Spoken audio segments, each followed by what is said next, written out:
আছো। আজকে আমি তোমাদের জন্য আবার একটা নতুন ব্লগ নিয়ে হাজির হয়েছি। জানুয়ারি মাসে নর্থ সিকিম ঘুরে আসার পর থেকে মনটা ভীষণ খারাপ করছিল, তাই ফেব্রুয়ারিতে ব্যাগপত্র গুছিয়ে আবার বেরিয়ে পড়েছিলাম একটা নতুন ভ্রমণের উদ্দেশ্যে। আর আমি ব্যাগপত্র নিয়ে হারিয়ে গিয়েছিলাম মেঘের রাজ্যে। আর মেঘের রাজ্যে গিয়ে আমি কি কি করেছি সব কিছুই আমি এই ব্লগের মাধ্যমে তোমাদের দেখাবো। বন্ধুরা, আজ 22শে ফেব্রুয়ারি 2024 আমি হাওড়া থেকে সরাইঘাট এক্সপ্রেসে চেপে রওনা দিলাম গুয়াহাটির উদ্দেশ্যে। আর আমার গন্তব্য মেঘের রাজ্য মেঘালয়া। ট্রেন আমাদের অলরেডি ছেড়ে দিয়েছে, বাট একটু লাইনে প্রবলেম চলছে, তাই এই ট্রেনটা ধীরে ধীরেই যাচ্ছে। আর আজকের ব্লগটা আমার খুবই শর্ট, কারণ কিছু প্রবলেমের জন্য আমি সব কিছু ডিটেলস ভিডিও করতে পারিনি। যতটা পারবো আমি তোমাদের এই ভিডিওর মাধ্যমে দেখাবো। ট্রেনে করে দূর রাজ্যে পাড়ি দেওয়া, ভ্রমণ করার মজাই একটা আলাদা। কারণ ট্রেনে যেতে যেতে আমরা আশেপাশের সমস্ত পরিবেশকে না খুব সুন্দরভাবে উপলব্ধি করতে পারি। আর বিশেষত যদি সিটটা হয় জানলার ধারে, তো তার মজাই একটা আলাদা। ধীরে ধীরে আমি এগিয়ে যাচ্ছি ওয়েস্ট বেঙ্গল ছেড়ে গুয়াহাটির দিকে।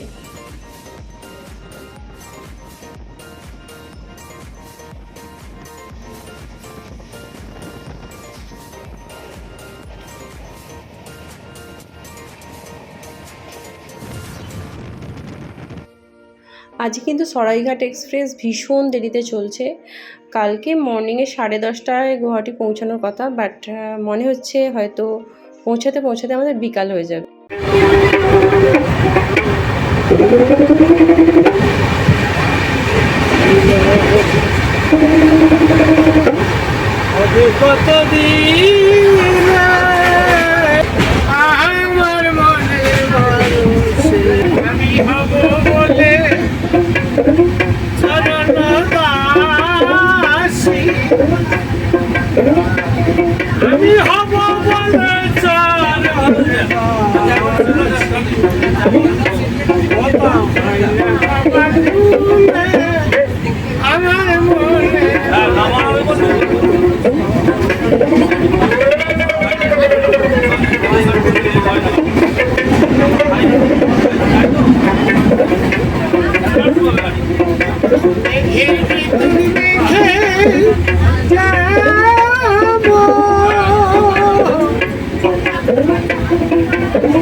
ট্রেনের মধ্যে এই বাউল গানটা শুনে ট্রেন জার্নির সমস্ত ক্লান্তিটা চলে গেল। আর ট্রেন এসে পৌঁছে গেল এনজেপি স্টেশনে। এখন আমি আছি এনজেপি স্টেশনে। এখানে ট্রেনটা অনেকক্ষণই থেমেছে। আজকে ট্রেন ভীষণ লেট। জানি না কখন পৌঁছাবো।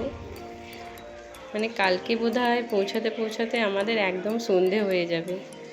রাতও হয়ে যেতে পারে। তাই আর কি করবো, গিয়ে ট্রেনে ডিনারটা সেরে শুয়ে পড়তে হবে। গুড নাইট বন্ধুরা, গুড মর্নিং বন্ধুরা। আমাদের ট্রেনটা কাল রাতেই আসামে ঢুকে গেছে। এখন আমরা আস্তে আস্তে গুয়াহাটির দিকে এগোচ্ছি। জানি না ট্রেনটা কখন পৌঁছাবে, কারণ ভালোই লেট হয়ে গেছে। দেখা যাক কখন পৌঁছাই। বন্ধুরা, আমরা স্টেশনে নেবে অলরেডি কার বুকিং করে মেঘালয়ের উদ্দেশ্যে রওনা দিয়েছি। আর স্টেশনের ভিডিওটা করতে পারিনি, কারণ এতটাই দেরি হয়ে গেছে। আর তাড়াতাড়ি করে আমরা গাড়িটা বুকিং করলাম, তা না হলে আমাদের পৌঁছাতে অনেক দেরি হয়ে যাবে। কারণ গুয়াহাটি থেকে মেঘালয় যেতে 6 ঘন্টা টাইম লাগে। তাই আর দেরি করিনি, আর ভিডিও করা হয়নি স্টেশনের। এখন আমাদের গাড়িটা একটা ধাবার সামনে দাঁড়িয়েছে, হাইওয়ে ধাবা। এখানে আমরা লাঞ্চটা ছাড়বো, কারণ ট্রেনে আমরা লাঞ্চ করিনি। আমাদের লাঞ্চ এসে গেছে, আমরা থালি অর্ডার করেছিলাম। দেখো থালিতে কত রকমের সবজি দেওয়া আছে, আলু সেদ্ধ, অনেক রকমের ডাল দেওয়া আছে, পাঁপড়, সব কিছু দেওয়া আছে। চটপট লাঞ্চটা করে নিয়ে আবার আমাদের রওনা দিতে হবে মেঘালয়ের উদ্দেশ্যে। আর আজকে আমাদের হয়তো মেঘালয় পৌঁছাতে পৌঁছাতেই সন্ধে হয়ে যাবে। দেখো আমরা খাওয়া দাওয়া করে আবার রওনা দিয়েছি। আর বাইরের পরিবেশটা জাস্ট অসাধারণ। আমি সিকিম যখন গিয়েছিলাম সেখানে আলাদা একটা পরিবেশ ছিল, আর এখানে একটা আলাদাই সৌন্দর্য। শিলং যাওয়ার পথে এই পার্কটা পড়েছে, তাই একটু পার্কটায় ঘুরে নিলাম। আর এখানে কিন্তু ভালোই ঠান্ডা আছে, যেমন সিকিমে ঠান্ডা এখানেও প্রায় অতটাই ঠান্ডা।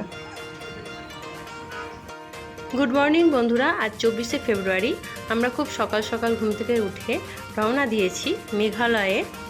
আর এশিয়ার সবচেয়ে পরিষ্কার নদী ডাউকি নদীর উদ্দেশ্যে, যেটা আমাদের ইন্ডিয়া আর বাংলাদেশের বর্ডারে অবস্থিত।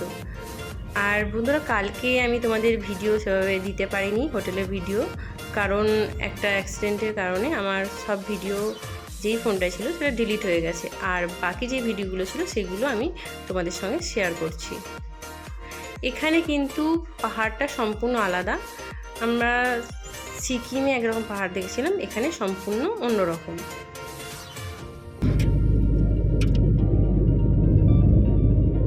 क्या होता है डाउकी में अगर बारिश हो जाता है तो?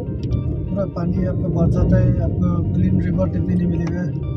अच्छा, पानी हो गंदा हो मतलब, जाएगा। हाँ अभी तो अच्छा होगा ना, आज मौसम भी अच्छा है। इधर ऐसा होगा, उधर बोलने नहीं सकेगा क्या होता है बारिश है कि वो वेस्ट खासी हिल है ना। हाँ ये ईस्ट खासी हिल में ना, हम लोग वेस्ट खासी हिल जाते हैं ना। अच्छा,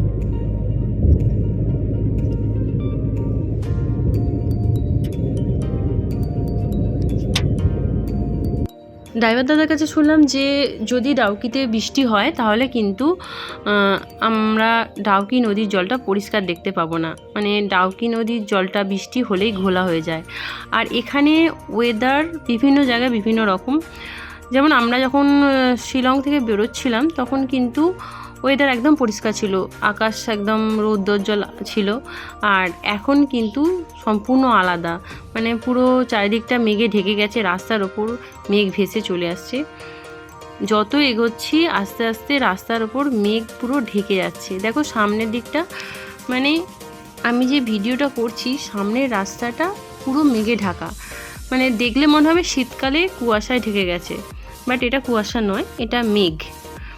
আর এখানে কিন্তু মানে ড্রাইভার দাদাকে খুবই সাবধানে গাড়ি চালাতে হচ্ছে। মানে এরা এতটাই অভিজ্ঞ যে এই মানে পরিবেশের মধ্যে, মানে আমরা সামনের দিকে দেখতেই পাচ্ছি না যে কি আছে না আছে, এর মধ্যে কিন্তু খুব বিচক্ষণতার সঙ্গে গাড়ি চালাচ্ছে। কারণ একটু 19-20 হলেই কিন্তু বিপদ অবশ্যম্ভাবী। একে পাহাড়ি রাস্তা, তারপরে সাইডে খাদ আছে, সামনে যদি কোনো গাড়ি চলে আসে সেটাও একটা বিপদের সম্ভাবনা রয়েছে। দেখো মানে পুরো সামনের দিকটা একদম মেঘ, মানে আমি ভিডিও করছি বাট আমি সামনে কিছুই দেখতে পাচ্ছি না।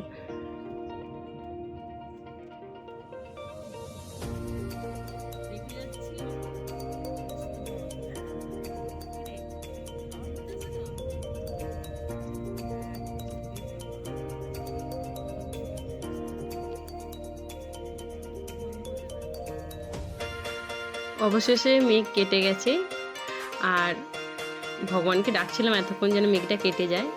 হয়তো ডাউকিতে গিয়ে ওয়েদার ভালোই পাবো। ধীরে ধীরে আমরা ডাউকির দিকে এগিয়ে যাচ্ছি, মানে আর কিছুক্ষণ পরেই আমরা ডাউকিতে পৌঁছে যাব।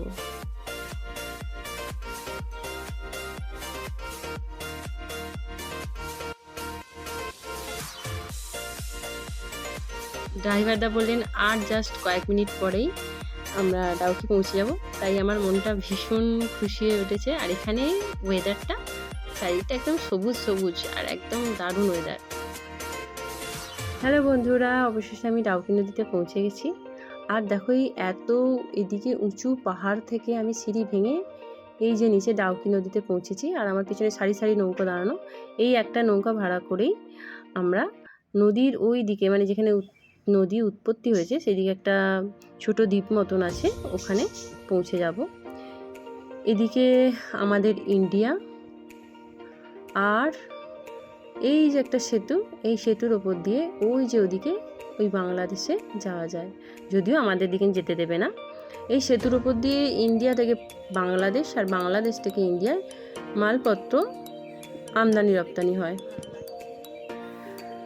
এখানে নৌকাগুলো মাথা পিছু 800 টাকা করে ভাড়া নিয়েছে, যদিও আমাদের দিকে 1000 টাকা ভাড়া বলেছিল, বাট আমরা অনেক দরদাম করার পর 800 টাকা নিতে রাজি হয়ে গেছে, যেহেতু আমরা অনেকজন আছি।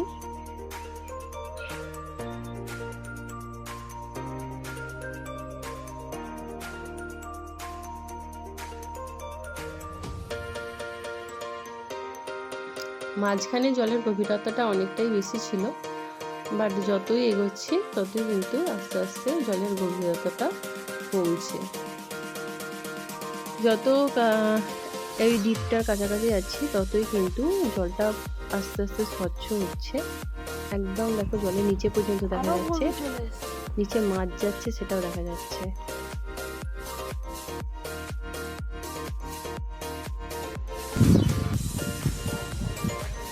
জলের নিচে পর্যন্ত দেখা যাচ্ছে, দেখেছিস? ওই দেখ মাছ। দেখো বন্ধুরা, অবশেষে এই ছোট্ট দ্বীপটায় আমরা পৌঁছে গেছি। এখানে একটা পরিবার রয়েছে যে এখানে এই দ্বীপে দেখাশোনা করে, মানে এখানে টয়লেটের ব্যবস্থা আছে, এখানে দোকান রয়েছে, বা এখানে যদি কেউ টেন্ট করে রাতে থাকতে চায় সেই ব্যবস্থাও আছে। আর এরা সব কিছু পরিচালনা করে সেটা। এখানে কিন্তু খুব পরিষ্কার পরিচ্ছন্ন, আর এখানে কিন্তু বেতের ডাস্টবিন করা আছে। দেখো কল কল করে জল বইছে, এত সুন্দর দেখতে লাগছে না? Just wow.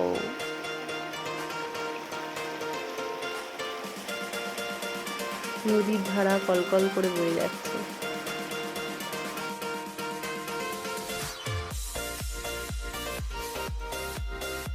কিছুক্ষণ দ্বীপের মধ্যে ঘোরাঘুরি করার পর আবার ফিরে চললাম।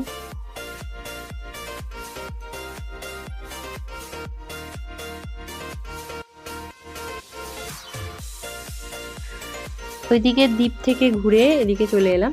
ওই যে দূরে দেখো বাংলাদেশের বর্ডার, ওইখানে প্রচুর বাংলাদেশের মানুষ ঘুরতে এসেছে, বাট ওদিকে যাওয়া যাবে না কারণ মিলিটারিদের নিষেধাজ্ঞা রয়েছে। ডাউকি থেকে বেরিয়ে এবার আমরা ঠিক করলাম যে আমরা যাব ওয়াইজ শ্যাডো ওয়াটারফলস দেখতে। এখানে কিন্তু ওয়েদারটা একদম পরিষ্কার, আর এখানে পরিবেশটাও কিন্তু একদম অন্যরকম, পুরো একদম দুদিকে সবুজ গাছপালা। যেহেতু এটা খাসি উপত্যকা, মানে এটা মালভূমি এলাকার মতন, তো এখানে পাহাড় নেই। এখানে রাস্তার দুদিকে কিন্তু প্রচুর ঝাড়ু গাছ রয়েছে, প্রচুর।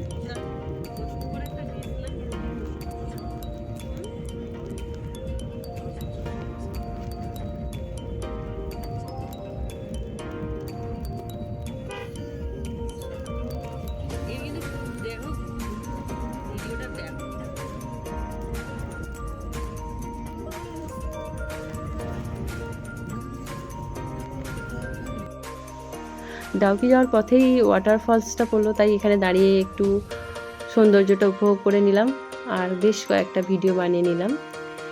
এখানে কিন্তু বর্ষাকালে আরও সুন্দর দেখতে লাগে, মানে এখানে এখনই এত জল পড়ছে আর বর্ষাকালে তো এই ওয়াটারফলগুলো মানে দারুণ লাগে।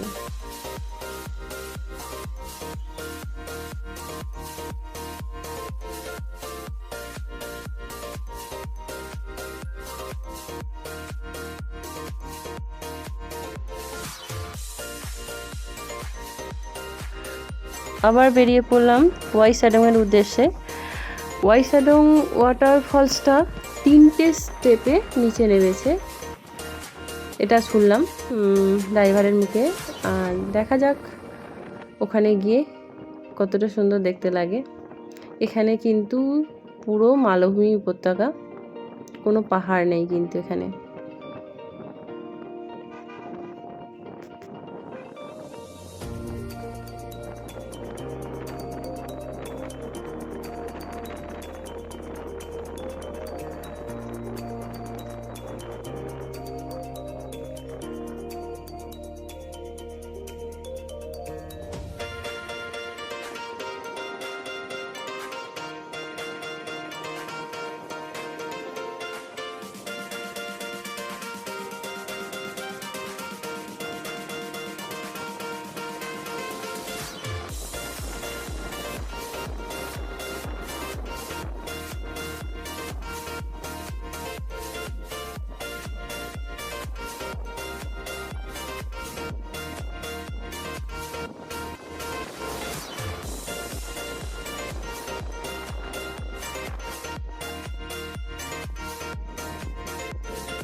অনেক জার্নির পর অবশেষে পৌঁছে গেলাম ওয়াইসাডং ওয়াটারফলসে। এটা কিন্তু ওপর থেকে ভিডিও করা, এর নিচে নামতে হবে। আর এই চড়াই উতরাই মানে একদম খাড়া সিঁড়ি বেয়ে কিন্তু আমাদের নিচে নামতে হবে। আর এখান পর্যন্তই লাস্ট সিঁড়ি, মানে এখান থেকে এরপরে নিচে নামতে গেলে একদম সরু রাস্তায় বাঁশের মানে সিঁড়ি করা আছে। মানে কি বলবো, আমি সেভাবে দেখাতে পারছি না কারণ অনেকটাই নিচে নামতে হবে আর আমি নামতে নামতে হাঁপিয়ে যাচ্ছি। আর এখানে কিন্তু নেটওয়ার্কেরও ভীষণ প্রবলেম, মানে এতটাই খাড়াই রাস্তা, না এলে বোঝা যাবে না। বেশ রোমাঞ্চ ফিল হচ্ছে। অবশেষে এত খাড়াই মানে ঢাল বেয়ে সিঁড়ি নেই, মানে পাহাড় বেয়ে নিচে নামার পর পৌঁছে গেছি ওয়াইসাডং ওয়াটারফলসে।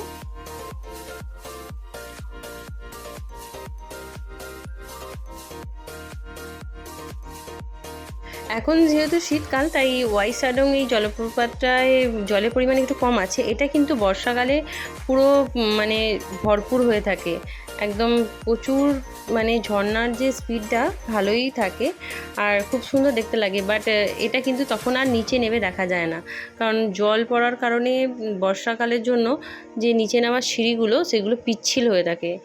আর এখনই এমনি নামতে এত অসুবিধা হচ্ছে, তখন তো আরোই অসুবিধা হবে।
আমি আস্তে আস্তে সেকেন্ড ধাপে পৌঁছানোর চেষ্টা করছি। অনেকটাই উঁচু, মানে অনেকটা রিস্ক নিয়ে কিন্তু উঠতে হবে।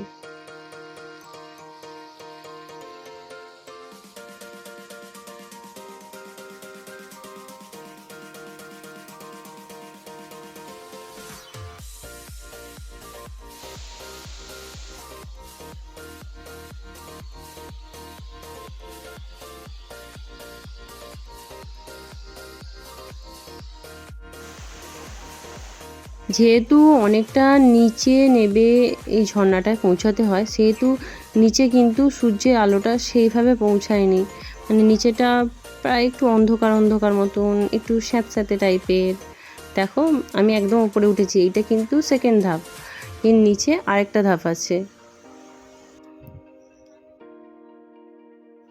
জলটা ভীষণ স্বচ্ছ, মানে এখানে তো অনেকে সুইমিং করছে, মানে সুইমিং পুলের মতো লাগছে এটা। যেহেতু 3টে ধাপে আছে, তো 3টে ধাপ 3টে সুইমিং পুলের মতো লাগছে। আমি একদম প্রায় সেকেন্ড ধাপের উপরে উঠে পড়েছিলাম। দেখতেই পাচ্ছ আমার পাশ দিয়ে ঝর্ণার জল ঝরে পড়ছে, মানে দারুণ লাগছে বেশ।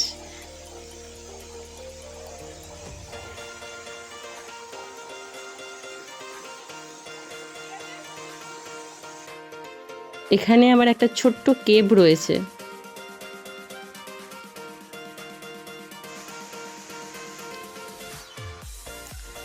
পুরো মানে জলটা এতটাই ক্লিন, দূর থেকে সত্যিই সুইমিং পুল।